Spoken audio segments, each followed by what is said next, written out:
কচুর শাক আর মাছ করব। কচুর শাকের জন্য সয়াবিনটা ভেজে নিচ্ছি আগে।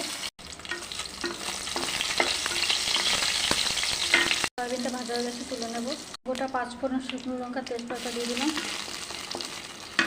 আলু, কুমড়ো আর কাঁচা লঙ্কা দিয়ে দিলাম। আদা, জিরে আর হলুদ বাটা দিয়ে দিলাম। সয়াবিন, বাদাম আর ছোলা দিয়ে দিলাম। কচুর শাকটা দিয়ে দিলাম। মিষ্টি দিয়ে দিলাম। হয়ে গেছে, নামিয়ে নেব।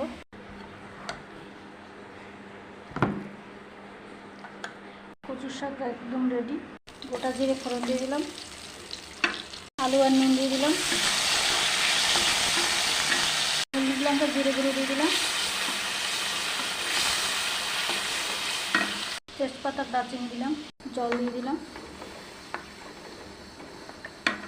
ভাজা মাছটা দিয়ে দিলাম। হয়ে গেছে, নামিয়ে নেব। তো বন্ধুরা, কেমন লাগলো আজকের ভিডিওটা? দেখো, ভালো থেকো তো সবাই, সুস্থ থেকো। আবার দেখা হবে পরে। আজ এই পর্যন্ত। দেখো খাবারটা কত লোভনীয় হয়েছে।